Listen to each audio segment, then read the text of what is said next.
Anggota keluarga kerajaan Inggris nggak memakai nama belakang mereka karena memang nggak diperlukan. Mereka sudah punya gelar spesifik. Orang yang bergelar Ratu Elizabeth II tentu cuma satu. Begitupun dengan Pangeran William dan Putri Charlotte. Tapi masalahnya, tiap kali mau ngisi formulir daftar nikah atau ngajuin permohonan visa ke luar negeri, kita akan diminta untuk ngisi nama belakang. Tanpa nama belakang, hidup para bangsawan malah bisa-bisa semakin repot ya. Apalagi di luar Inggris Raya. Nah, sebetulnya anggota keluarga kerajaan Inggris punya nama belakang untuk keperluan administrasi seperti ini. Pada tahun 1917, Raja George V mengadopsi nama Kastil Windsor sebagai nama dinasti dan nama belakang keluarga kerajaan. Jadi, seluruh keturunannya punya nama belakang Windsor. Tapi Ratu Elizabeth II dan suaminya, Pangeran Philip, ingin keturunan mereka punya nama belakang yang berlainan. Jadi, mereka menggabungkan dua nama belakang mereka menjadi Mountbatten Windsor. Kemudian Pangeran Charles, Putri Anne, Pangeran Andrew, dan Pangeran Edward meneruskan nama Mountbatten Windsor ini. Tapi syaratnya, nama belakang ini cuma disandang oleh para anggota kerajaan yang nggak punya gelar resmi. Misalnya saja Pangeran Charles yang bergelar Pangeran Wales, maka kedua putranya, yaitu Pangeran William dan Pangeran Harry, menggunakan gelarnya sebagai nama belakang mereka, menjadi William Wales dan Henry Wales. Nah, Harry di sini sebetulnya cuma nama panggilan ya. Saat Pangeran William menikah, sang ratu memberi gelar pasangan ini gelar Duke dan Duchess of Cambridge. Putra dan putri mereka, yaitu Pangeran George, Putri Charlotte, dan Pangeran Louis, dikenal dengan sebutan George Cambridge, Charlotte Cambridge, dan Louis Cambridge. Sedangkan keluarga Pangeran Harry nggak punya gelar kerajaan, jadi putra dan putrinya bernama Archie Mountbatten Windsor dan Lilibet Mountbatten Windsor. Anggota keluarga kerajaan Inggris juga punya nama super panjang. Contohnya saja sang ratu dengan nama lengkap Elizabeth Alexandra Mary dan Pangeran William dengan nama William Arthur Philip Louis. Nama panjang memang sudah menjadi tradisi lama di Inggris Raya. Selain nama pribadi, ada juga nama tambahan untuk menghormati anggota keluarga sebelumnya. Nama ini memang biasa diadaptasi oleh kebanyakan orang Inggris. Tapi bagi keluarga kerajaan, hal ini dianggap super penting. Nama-nama pangeran dan putri mereka nggak dipilih sembarangan. Nama lengkap anak perempuan Pangeran William, Putri Charlotte, adalah Charlotte Elizabeth Diana. Charlotte merupakan versi feminim dari nama Charles, alias ayah Pangeran William. Elizabeth diambil dari nama sang ratu. Sementara Diana disematkan untuk menghormati ibu Pangeran William, Putri Diana. Bukan cuma itu, sang ratu ternyata nggak punya paspor. Paspor Inggris Raya diterbitkan atas nama ratu, jadi beliau nggak perlu punya paspor sendiri. Dan untuk bepergian ke luar negeri, beliau cuma perlu melakukan pemeriksaan identitas, ngasih nama lengkapnya dan detail pribadi lain. Tapi semua anggota keluarga lain di kerajaan Inggris punya paspor. Sang ratu juga nggak punya SIM. Saat usianya 18 tahun, beliau telah jadi sopir terlatih. Dan sejak saat itu, beliau berhak mengemudi tanpa perlu mengonfirmasinya dengan SIM. Beliau juga bisa mengemudi kendaraan tanpa plat nomor. Saat mahkotanya dilepas, sang ratu selalu mengenakan topi, sama seperti wanita kerajaan lainnya. Dan kadang, topinya kelihatan super wah, tapi ya tetap aja topi. Hal ini juga diatur dalam protokol kerajaan, yang terinspirasi dari aturan etiket pada tahun 1950-an. Wanita kerajaan dan kelas atas dianggap kurang pantas menunjukkan rambut mereka di depan umum. Dan seperti biasa, keluarga kerajaan tetap setia pada tradisi. Jadi, para wanitanya harus mengenakan topi ke semua acara formal kerajaan. Untuk acara yang lebih kecil, mereka boleh tanpa topi dan menggerai rambut. Ratu juga punya gaya yang khas. Tiap kali tampil di depan umum, beliau mengenakan jas dengan aneka warna. Ada putih, merah, biru, hijau, kuning, ungu, dan masih banyak lagi. Memangnya kenapa ya?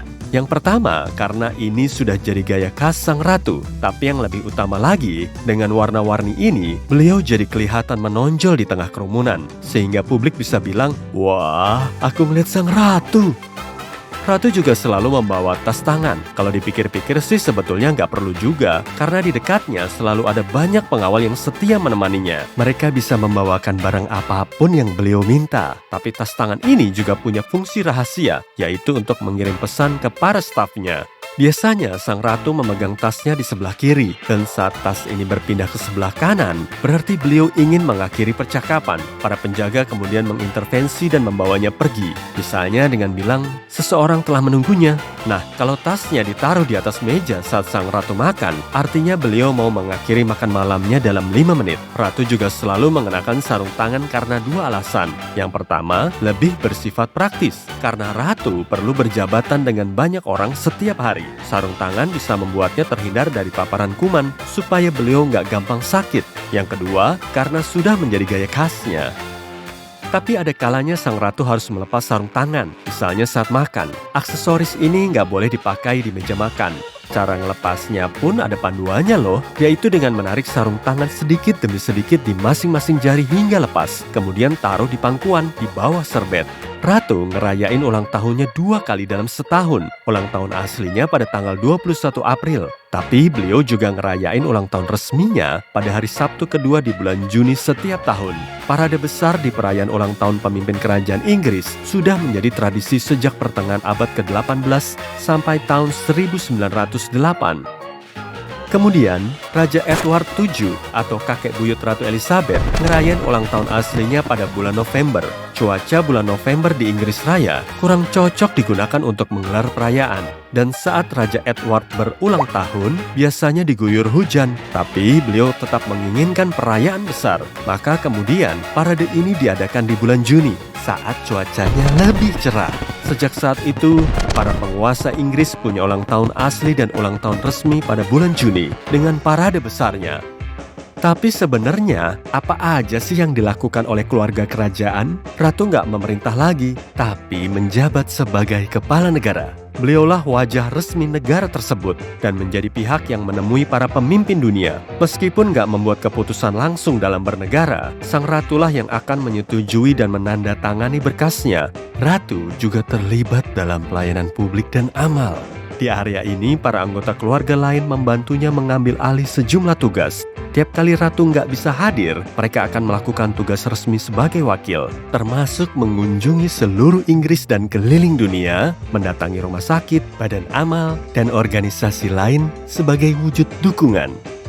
Karena itu juga, banyak pasangan keluarga kerajaan jarang banget bergandengan tangan di depan umum. Ratu Elizabeth biasanya berjalan agak mendahului suaminya. Pangeran William dan istrinya juga jarang terlihat bergandengan tangan. Sebetulnya sih nggak ada aturan resmi yang larang mereka buat nunjukin gestur kasih sayang di depan umum.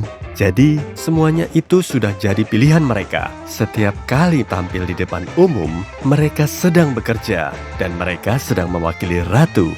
Dengan mengesampingkan emosi personal dan agak jaga jarak, mereka sedang memperlihatkan sikap profesional. Kalau acaranya lebih penting, kemungkinan besar juga mereka akan jaga jarak dengan pasangan.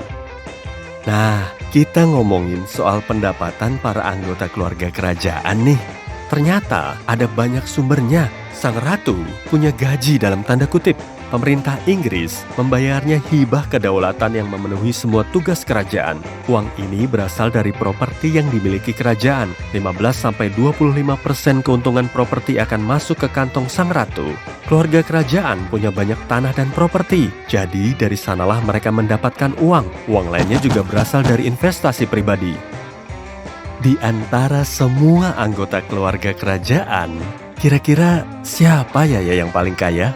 Oh, bukan sang ratu kok, bukan dia. Dan bukan dia, coba yang lebih muda deh.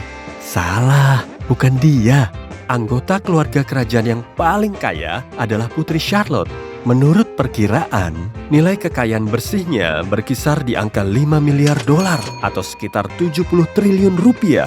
Kakaknya, Pangeran George, yang digadang-gadang akan dijadikan raja, punya kekayaan 3 miliar dolar atau 42 triliun rupiah. Ini bukan uang yang benar-benar mereka dapat ya, karena mereka kan belum kerja. Tapi, jumlah uang yang diperkirakan akan masuk ke pundi-pundi ekonomi Inggris Raya karena pengaruh mereka yang berasal dari segala aspek. Banyak orang berdatangan ke Inggris cuma untuk melihat mereka berdiri di balkon. Estimasi uang Putri Charlotte jauh lebih tinggi dari kakaknya karena dia punya pengaruh di dunia fashion yang juga disebut efek Charlotte. apapun yang dia kenakan pasti juga dipakai banyak anak perempuan di Inggris Raya. Dan stoknya di pasaran akan selalu habis cuma dalam hitungan hari. Jadi Putri Charlotte diprediksi akan lebih punya pengaruh di dunia ekonomi daripada kakak-kakaknya.